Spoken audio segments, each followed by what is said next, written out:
पिछले वीक्स बहुत ज़्यादा अप-डाउन्स मार्केट में रहे हैं। बहुत सारी डेवलपमेंट्स यहाँ पे हुए। एक-एक करके हम लोग सभी चीज़ों की यहाँ पे बात करेंगे। बट सबसे पहले जो भी न्यूज़ यहाँ पे आ रही है ट्रम्प की, वो आ रही है कि यहाँ पे 100% का टैरिफ यहाँ पे लगा दिया गया है on Chinese goods from 1st of November. अब ये उसने किया है जब बीजिंग ने जो रेयर अर्थ मटेरियल्स होते हैं जो अलग-अलग चीज़ों में प्रोडक्शन में बेसिकली यहाँ पे काम आते हैं बैटरी में या फिर और कई चीज़ों में, तो उसको यहाँ पे लिमिट कर दिया था, उसकी शिपमेंट्स यहाँ पे लिमिट कर दी थी, तब जाके ट्रम्प ने ये 100% टैरिफ का यहाँ पे अनाउंसमेंट किया है from the 1st of November. अभी और हो सकता है कि मंडे के दिन और कोई यहाँ पे न्यूज़ आए ना मार्केट उसके लिए नेगेटिवली रिएक्ट करे। तो आप ये न्यूज़ आप जाके यहाँ पे पढ़ सकते हो पूरी, आप मनी कंट्रोल पे या फिर मिंट पे जाके।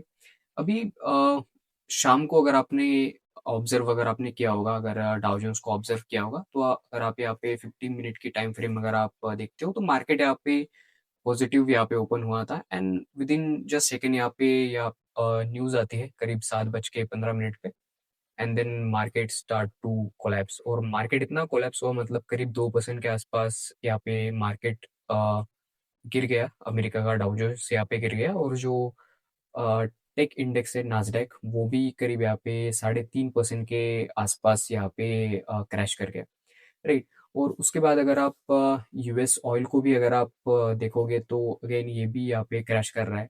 उसके बाद नेचुरल गैस अगेन यहाँ पे क्रैश कर रहा है, बट द थिंग इज कि यहाँ पे गोल्ड और सिल्वर यहाँ पे अभी भी अपनी पॉजिटिविटी मेंटेन यहाँ पे करके चल रहे हैं।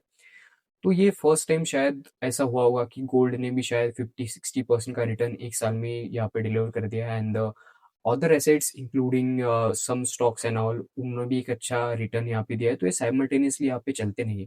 अगर आप यहाँ पे ऑब्जर्व करोगे तो क्रिप्टो ने कल के दिन जो लो यहाँ पे लगाया था वो अगर आप देखोगे तो उसने लो लगाया था ये वाला करीब 1,01,200 डॉलर के आसपास का इसने यहाँ पे ये लो यहाँ पे इसने लगाया था। अगर ये लेवल अगर आप ध्यान से देखोगे, ठीक है, तो मैंने ये लेवल यहाँ पे मार्क करके रखी थी, राइट। तो मतलब इतनी ज़्यादा वोलेटिलिटी यहाँ पे मार्केट में हो रही है, ये शायद पहले इतनी ज़्यादा कभी नहीं थी कि अगर आप ऑब्जर्व वगैरह करोगे बिटकॉइन को, तो ये मूवमेंट जो था ये करीब 15% का 16% का मूवमेंट था एक दिन में। मतलब इतना बड़ा एक चीज़ जो है वो करीब 1 लाख डॉलर की यहाँ पे होती है, 1,20,000 डॉलर की यहाँ पे होती है और फिर वो एक दिन में उसमें 16-17% का यहाँ पे अप डाउन यहाँ पे मूवमेंट आता है, so which is really rare, right. तो अभी हम बात करते हैं निफ्टी बैंक निफ्टी की कि अभी मंडे के सेशन में आने वाले हमें यहाँ पे क्या दिख सकता है। अगर हम लोग अगर डेली चार्ट में अगर हम लोग यहाँ पे बात करें तो एक अच्छे खासे करेक्शन के बाद एक हमें सॉर्ट ऑफ यहाँ पे मार्केट ऊपर जाते हुए हमें यहाँ पे दिखता है एंड द रीजन बीइंग क्योंकि अगर आप यहाँ पे देखोगे मार्केट यहाँ पे नीचे आया था और मार्केट ऊपर गया देन फिर से यहाँ पे नीचे आया, तो एक सॉर्ट ऑफ एक हायर हाई यहाँ पे बन रहा है। तो एक हमारे लिए एक इम्पोर्टेंट सपोर्ट अभी हो जाएगा, वो हो जाएगा इस वाले रेड कैंडल का लो। ये जो रेड कैंडल है इस कैंडल का लो हमारा एक अच्छा सपोर्ट यहाँ पे ऐड करना चाहिए जो कि है 25,040 के आसपास का लो, राइट। तो ये लो को आप याद रख सकते हो 25,040 के आसपास के। अगर गिफ्ट निफ्टी को अगर आप ऑब्जर्व किया होगा कल के दिन, तो आपको एक सॉर्ट ऑफ मतलब एक पॉजिटिव में ही था। मुझे ऐसा लगा था कि करीब मतलब एक अच्छी खासी ओपनिंग यहाँ पे मंडे में हमें देखने को मिल सकती है, बट एट द एंड जो हुआ टैरिफ वगैरह की अनाउंसमेंट हुई, तो उसके कारण हो सकता है कि अगेन एक थोड़ी सी हमें यहाँ पे सेलिंग प्रेशर देखने को मिल सकता है हमारे इंडियन मार्केट में भी। तो उसका भी आप ख्याल रखना अगर मार्केट यहाँ पे नीचे आता है, तो मुझे ऐसा लगता है कि वो चाइना पे टैरिफ उसने लगाया है, तो उसका इतना ज़्यादा इम्पैक्ट हमारे मार्केट पे यहाँ पे नहीं होना चाहिए जितना लोग यहाँ पे मे बी सोच रहे हैं, और इसलिए शायद एफआईआईज यहाँ पे खरीदना शुरू कर चुके हैं ऑलरेडी इंडियन मार्केट को, क्योंकि 2 या 3 दिन से वो नेट बाइंग उनकी फिगर्स अच्छी खासी आ रही है। मतलब इतना ज़्यादा उन्होंने नहीं खरीदा, बट 500 करोड़ हजार करोड़ के आसपास उन्होंने यहाँ पे खरीदा है।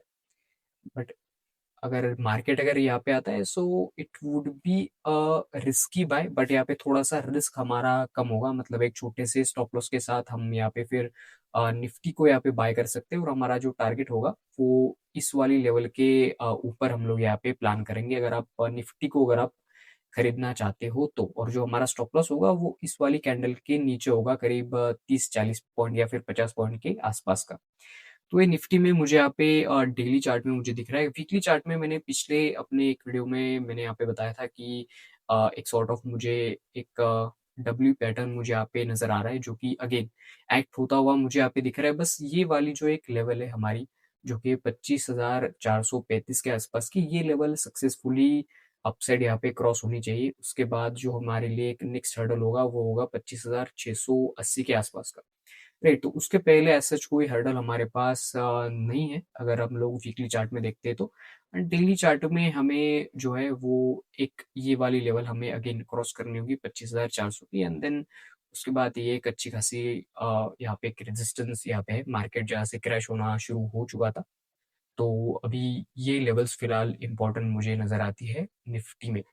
बैंक निफ्टी की अगर हम लोग बात करें, बैंक निफ्टी की अगर हम लोग यहाँ पे हम बात कर सकते हैं तो बैंक निफ्टी में मैंने आपको बोला था कि ये वाली लेवल्स जो है वो इम्पोर्टेंट लेवल्स है। पिछले सेशंस में मैंने बोला भी था शायद इसके रिलेटेड कि अगर ये वाली लेवल नीचे की साइड अगर क्रॉस होती है तो हमें ये लेवल हमें यहाँ पे दिखाई देगी।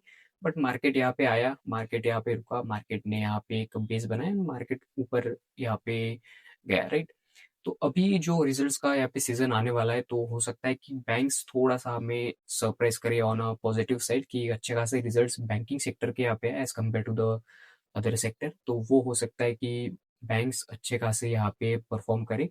तो बैंक्स में अगेन हमारे लिए जो एक नेक्स्ट रेजिस्टेंस हमारे लिए लेवल होगी वो होगा इस वाली कैंडल का हाई, इस वाली रेड कैंडल का हाई, जो कि है 57,173 के आसपास का। तो उसके पहले मार्केट ने ये गैप फिल कर चुका है, तो अभी सीधे अपने रेजिस्टेंस के आसपास जाएगा, जो कि सिर्फ 400-500 पॉइंट के आसपास की यहाँ पे रैली की यहाँ पे रिक्वायरमेंट है। राइट, उसके बाद हो सकता है कि थोड़ा बहुत यहाँ पे करेक्शन बैंक निफ्टी में हमें देखने को मिले, और हो सकता है उसकी इफेक्ट भी हमें फिर अगेन निफ्टी में हमें यहाँ पे देखने को मिल सकते हैं। बट वो एक छोटा सा करेक्शन होगा मे बी इस लेवल तक, जो कि 55,800 के आसपास बैंक निफ्टी में। राइट, तो अगेन ये लेवल जो है हमारे लिए ये बहुत ज़्यादा इंपॉर्टेंट लेवल है अगर मार्केट यहाँ से नीचे आता है तो। और जो दूसरी इंपॉर्टेंट लेवल है वो है ये छोटा सा यहाँ पे गैप। राइट, जो कि 55,600 के आसपास। तो ये हमारे लिए अच्छी खासी लेवल यहाँ पे बाइंग के साइड यहाँ पे निकल के आ सकती है। अगर हम लोग सेक्टोरल इंडेक्सेस की अगर हम लोग बात करें तो निफ्टी एनर्जी अगेन एक अपने कंसोलिडेशन के फेज में अभी भी यहाँ पे बैठा हुआ है। जब तक इसके ऊपर एक ब्रेकआउट नहीं आता हमें निफ्टी एनर्जी सेक्टर में एज सच कोई डेवलपमेंट हमें देखने को नहीं मिलेगी। निफ्टी एफएमसीजी सेक्टर अगेन मैंने बोला था कि जीएसटी के बाद पूरा मतलब खत्म हो चुका है। खत्म इन द सेंस कि मतलब जो क्लैरिटी आई थी जीएसटी कट के बाद वो इतनी ज़्यादा यहाँ पे पसंद नहीं है शायद जो इन्वेस्टर्स थे या फिर जो खुद कंपनियां थी एफएमसीजी से रिलेटेड, उनको इतने ज़्यादा यहाँ पे पसंद नहीं है। बट एक अच्छे खासे अपने सपोर्ट लेवल पे यहाँ पे खड़ा है। तो हो सकता है कि एक अपसाइड रैली हो सकता है कि हमें एफएमसीजी यहाँ पे दे दे। तो एफएमसीजी के स्टॉक्स पे भी आप थोड़ी बहुत नज़र बना के रख सकते हो। अगर आप आईटी स्टॉक की अगर आप बात करोगे so again it depends on कि किस तरीके से रिजल्ट्स वगैरह आते हैं। टीसीएस के रिजल्ट्स इतने अच्छे रिजल्ट्स यहाँ पे नहीं थे, मतलब ठीक ठाक रिजल्ट्स थे। बट इतना कुछ नेगेटिव साइड मार्केट ने अभी तक तो रिस्पॉन्ड नहीं किया है टीसीएस के रिजल्ट्स को। अगर आप अगेन ओके, निफ्टी फार्मा में जो टैरिफ यहाँ पे लगाए गए थे उसके बाद यहाँ पे एक लेवल थी, उस लेवल्स के बाद ही इसने यहाँ पे बाउंस बैक किया। एंड अगेन हो सकता है कि इस लेवल पे ही ये घूमता रहेगा। अगर आप वीकली चार्ट में अगर आप देखोगे तो एज सच कोई हमें क्लू देखने को नहीं मिलता है कि यहाँ पे निफ्टी फार्मा यहाँ पे नीचे आ सकता है एंड ऑल दैट। ठीक है, एक नीचे अगर आता तो इस वाली रेड कैंडल के बाद ही आता। हो सकता है कि ये अगर आप वीकली चार्ट में देखोगे तो आपको एक सॉर्ट ऑफ इस तरीके का पैटर्न यहाँ पे दिखेगा कि एक अच्छे फॉल के बाद यहाँ पे कुछ इस तरीके का एक एक्सटेंशन आ रहा है एंड राइट, और फिर ये हो सकता है कि ये ट्रेंड यहाँ से कंटिन्यू करे। तो मुझे कुछ उस तरीके का पैटर्न यहाँ पे नजर आ रहा है। हो सकता है कि इस तरीके का ये पैटर्न यहाँ पे कंटिन्यूएशन में यहाँ पे जा सकता है। राइट? तो इसके ऊपर भी आप नज़र बना के आप रख सकते हो जब तक इस वाली रेड कैंडल का हाई यहाँ पे क्रॉस नहीं करता सक्सेसफुली डेली चार्ट में या फिर वीकली चार्ट में, तब तक निफ्टी फार्मा में आपको खरीदने की अपॉर्चुनिटी में भी हो सकता है कि ना मिले। अगर हम लोग निफ्टी मिड कैप और स्मॉल कैप इंडेक्स की अगर हम लोग बात करें तो ये भी एक अच्छे खासे लेवल पे एक अपने आप को होल्ड यहाँ पे कर रहे हैं, तो उसके ऊपर भी आप नज़र बना के रख सकते हो। Um, Nifty mid cap index, Nifty mid cap में भी एक अच्छा खासा एक डब्ल्यू सॉर्ट ऑफ पैटर्न मुझे यहाँ पे दिख रहा है। अगर ये सक्सेसफुल यहाँ से होता है तो अगेन इतना ज़्यादा करेक्शन निफ्टी मिड कैप के स्टॉक में नहीं आएगा। मुझे लगता है कि रिजल्ट्स इस क्वार्टर के थोड़े से बेटर होंगे as compare to the previous quarter. जो रिजल्ट्स एक्सपेक्टेड थे और जो मतलब वैल्यूएशन बहुत ज़्यादा महंगी हो गई थी पिछले क्वार्टर में, वो भी थोड़ा सा ऑन अ रीजनेबल साइड यहाँ पे चली गई है। वो थोड़ा सा ऑन अ रीजनेबल साइड यहाँ पे चली गई है। तो उस बारे में भी हम देख सकते हैं कि निफ्टी मिड कैप में जो स्टॉक्स है या फिर निफ्टी मिड कैप में मतलब जितने भी स्टॉक्स वगैरह आते हैं, तो हो सकता है कि उसमें इतना ज़्यादा करेक्शन हमें आने वाले टाइम में देखने को ना मिले just because of the result. की रिजल्ट मुझे हो सकता है कि थोड़े से मुझे यहाँ पे अच्छे लगेंगे results as compare to the previous quarter. Previous quarter के जो नंबर्स थे उसके कंपैरिजन में थोड़े से बेटर रिजल्ट्स आ सकते हैं यहाँ पे in terms of percentage and all. Right, तो निफ्टी मिड कैप के स्टॉक पे भी आप यहाँ पे नज़र बना के रख सकते हो। अगेन हमने बात यहाँ पे कर ली बिटकॉइन वगैरह की। अगर हम लोग यूएसडी आईएनआर की अगर हम लोग बात करे थे, तो जब तक ये नीचे नहीं गिरेगा हमारे मार्केट में बाइंग एज सच इतनी ज़्यादा नहीं आ सकती। और उसका रीज़न मैं बहुत बार यहाँ पे बोल चुका हूँ, बट अभी अगर आप देखोगे तो ग्लोबल मार्केट में एक अच्छा खासा करेक्शन का फेज़ यहाँ पे चल रहा है। तो हो सकता है कि उसके झटके थोड़े बहुत हमारे मार्केट को भी यहाँ पे लग सकते हैं। तो उसके बारे में भी हमें ख्याल रख के यहाँ पे चलना है। जो कुछ बेस्ट स्विंग सेटअप्स अगर मुझे मिलते हैं तो उसके वीडियोस में यहाँ पे अपलोड कर दूंगा। एंड मेक श्योर कि आप चैनल को यहाँ पे सब्सक्राइब करो। आप वीडियो देखते हो, फर्स्ट टाइम वगैरह आता है, बट आप में से बहुत लोग यहाँ पे सब्सक्राइब नहीं करते, सो प्लीज़ डू सब्सक्राइब। और वीडियो अगर आपने यहाँ तक अगर आपने देखा है, सो वीडियो को लाइक करो एंड चैनल को सब्सक्राइब करके जाना। Thank you so much for watching.